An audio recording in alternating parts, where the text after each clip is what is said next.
Welcome to a night of total terror. In 1968, George Romero brought us Night of the Living Dead. It became the classic horror film of its time. We must not be lulled by the concept that these are our family members or our friends.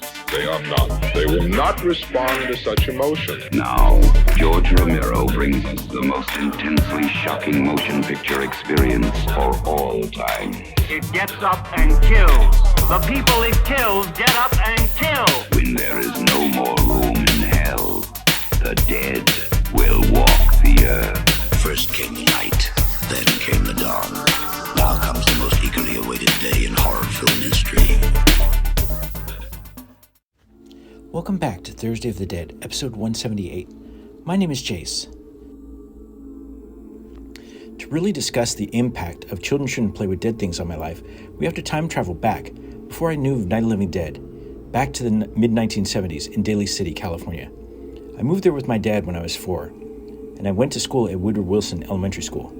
It was at a book fair there that I picked up a scholastic book called Movie Monsters, which was written by Alan Ormsby. Movie Monsters was one of the first monster books that I owned.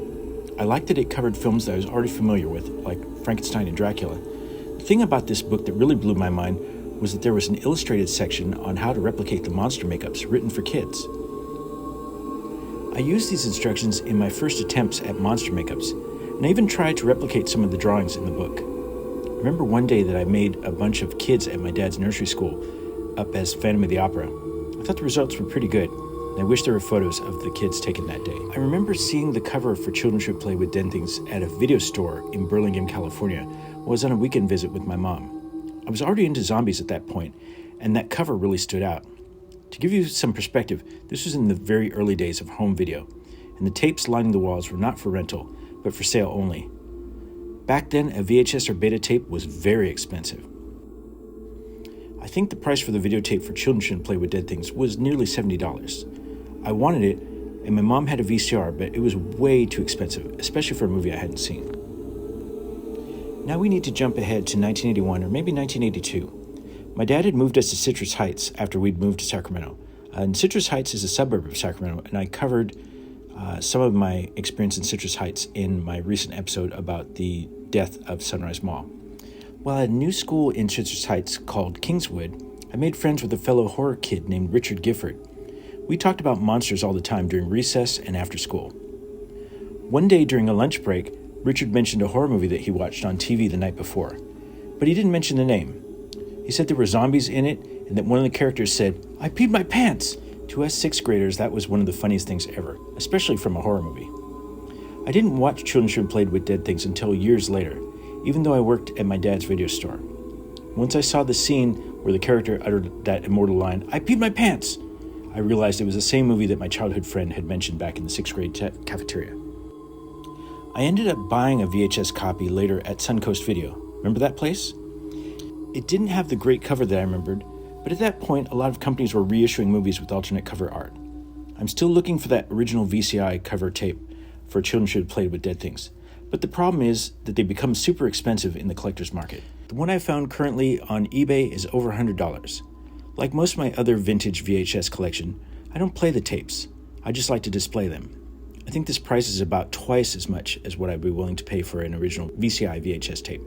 Here's what it looks like.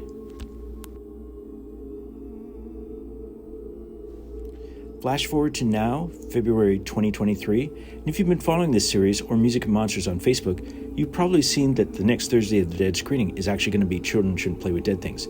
It's going to play on Thursday, February 16th at the Tower Theater here in Sacramento. I offer two different kinds of tickets for these screenings, a $10 general admission ticket, which just gets you into the movie, and I also offer a $25 VIP ticket, which includes a signed art print that I make for each screening. The VIP holders also get their name entered into a drawing for a VIP prize package, which we announce after the movie's done, in the movie theater.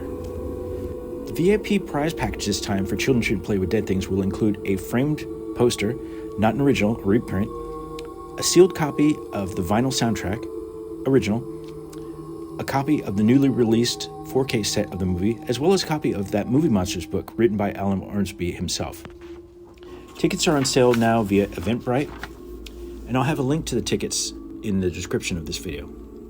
If you see this shared anywhere outside of YouTube, you have to click on this video to go back to YouTube to find the link, or just visit musicandmonsters.com for the link.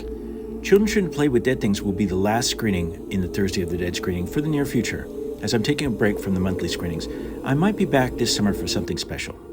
Thanks for watching, and thank you to all of those who've come out to my Thursday of the Dead screenings at the Tower Theater.